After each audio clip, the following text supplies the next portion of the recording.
বিসমিল্লাহির রহমানির রহিম। আসসালামু আলাইকুম। জনতা রান্নাঘর থেকে সবাইকে জানাচ্ছি শুভেচ্ছা। আশা করি সবাই ভালো আছেন। আজকে যে রেসিপিটি করব সেটা হচ্ছে আমের আচার করব, টক মিষ্টি ঝাল একটা আমের আচার করব। আর এটা রোদ্রে দেওয়া লাগবে না, রৌদ্র ছাড়াই করা যাবে। যাই হোক, এখানে আমি সেই জন্য 1 কেজি আম নিয়েছি। আমগুলো বেশ শক্ত হতে হবে, কাঁচা আম, এই যে কচকচা আম ভালো করে ধুয়ে নিয়েছি। আর এবার কেটে নেব। শক্ত আম, আঠি হয়েছে তো। সবগুলো আম মানে 2 ফালা করে নিয়েছি। আর এভাবে একটু কেচে নিতে হবে। এই যে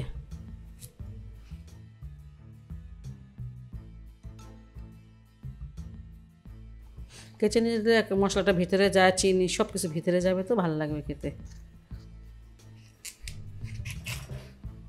আর এবার এটাকে আমি 3 ভাগ করে নিব।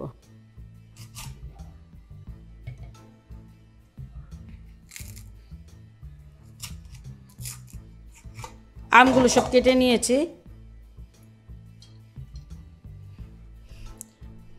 এই যে এটার উপরে একটা কাগজের মতন থাকে, দেখেন। আমে বেশ কিছুটা লবণ দিতে হবে। এখানে 2 টেবিল চামচ লবণ দিয়ে দিলাম। আর 1 চামচ ভরে হলুদের গুঁড়া।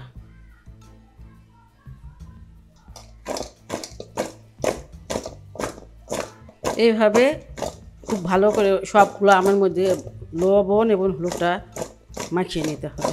আর এটা রেস্টে কমপক্ষে রেখে দেবেন 4-5 ঘন্টা। আমগুলো ধুয়ে কুটেছি, তো ধুয়ে মুছে তারপরে মানে কেটে নিয়েছি, এটাতে কোনো মানে পানি নাই। যাই হোক, লবণ আর হলুদটা খুব ভালো করে একটু সময় নিয়ে এইভাবে ঝাঁকিয়ে মাখিয়ে নিতে হবে।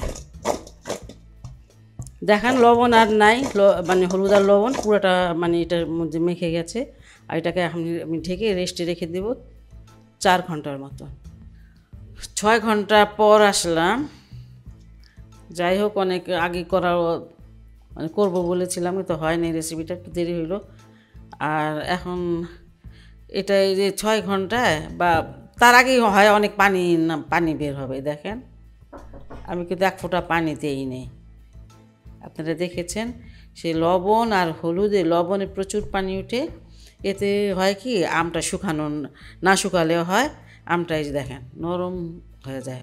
আর এটা যদি আপনি রোদে শুকান তাহলে বেশি হলে আধা ঘন্টা শুকাবেন, শুকানো যাবে না, বেশি শক্ত হয়ে গেলে আচারটা আর ভালো লাগে না। এখন আমি আচারটা বানিয়ে নিব। এখানে আমি শুকনো মশলা কিছুটা নিয়ে নিয়েছি। 5টার মতন শুকনো মরিচ নিয়েছি, 1 চামচ ধনিয়া, 1 চামচ জিরা, আধা চামচ হচ্ছে মেথি, আর 1.5 চামচ হচ্ছে গিয়া, এটা কি বলে, গুয়া মুড়ি বলে, কেউ সব বলে, যাই হোক। আর এটা হচ্ছে 1 চামচ হচ্ছে কালো সরিষা, 1 চামচ হলুদ সরিষা, আর 1 চামচ হচ্ছে কালি জিরা, আর 1 চামচ হচ্ছে ধনিয়া। এগুলো সব আমি একটু ভেজে নিব।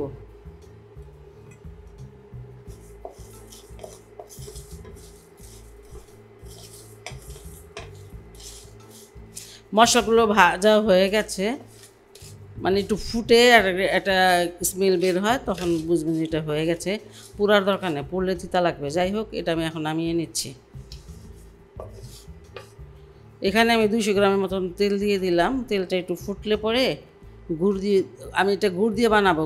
আর এখানে আমি 300 গ্রাম দিয়ে দিয়েছি গুড়। আমি এটা গুড় দিয়েই করব। 1 কেজি আমে 400 গ্রাম গুড় বা চিনি লাগে। আমি হয়তো পরে 100 গ্রাম চিনি দিব, হয়তো না দিব আর কি। অনেক হয়তো বা গুড় পছন্দ করেন না, তারা দিয়েন না, তারা চিনি দিয়েন। তেলের সাথে গুড়টা একদম মিশে গেছে, বেশ কয়েকটা বলক এসেছে। এখন আমি আমগুলো দিয়ে দিব। বিসমিল্লাহ।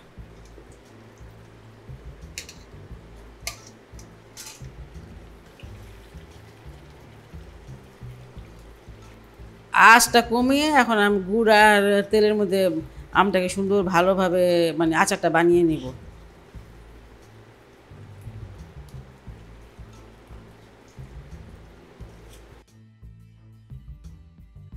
আচারটাকে আমি প্রায় 10-12 মিনিট রান্না করে নিয়েছি। 1 চামচ আমি মরিচ দিয়ে দিচ্ছি, এটা নর্মাল ঝাল মরিচ, যাই হোক। আর এখানে চিনি 100 গ্রাম দিয়ে দিলাম। সব আম একরকম টক হয় না, যে আমের টকটা বেশি সেই আম একটু মিষ্টিটা বেশি দিতে হবে। এই আমটা বেশ টক। আর যে সেই মশলাটা বানিয়েছিলাম সেটা যে আদা ভাঙ্গা সেটা দিয়ে দিব।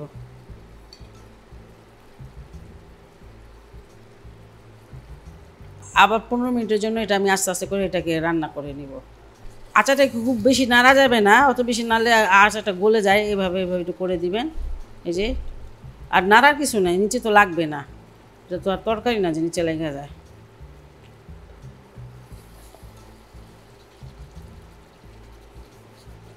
আচারটাকে কম আছে আরও 15 মিনিট রান্না করে নিলাম।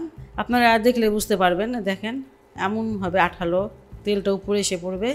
আঁচটা কমিয়ে কমিয়ে করবেন। মশলাটা আমি পুরোটা দিয়ে নেই, 1 চামচের মতন এখানে আমি রেখে দিয়েছি। এই যে এমন একটু গালা গালা হবে, এরকম হবে। আচারটা খেতে অনেক ভালো লাগে। মিষ্টি হয়েছে তাতে কী হয়েছে, এটা কিন্তু না ভাত দিয়ে খাওয়া যায়, ইচ্ছা করলে রুটি দিয়ে খাওয়া যায়, খিচুড়ি দিয়ে খাওয়া যায়, সব কিছু দিয়ে কিন্তু খাওয়া যায়, আর এমনি সুদা সুদাও খাওয়া যায়। যাই হোক, আচারটা হয়ে গেছে। বয়মে রাখলে বয়মটা খুব ভালো করে ধুয়ে শুকিয়ে তারপর একটা ন্যাকড়া, পাতলা ন্যাকড়া দিয়ে মুছে তারপরে আপনারা মানে আচারটা রাখবেন, অনেক দিন থাকে। যেভাবে আমি পানি ঝরিয়ে নিলাম এইভাবে আচারটা কিন্তু অনেক দীর্ঘদিন থাকে। আর আরেকটু মানে ভালো রাখার জন্য আমার এই আচারটা শেষ হয়ে যাবে, এই জন্য দিলাম না। সিরকা একটু দিতে পারেন আপনারা, 1 চামচের মতো সিরকা দিয়ে দিবেন, আমি সিরকাটা দিলাম না।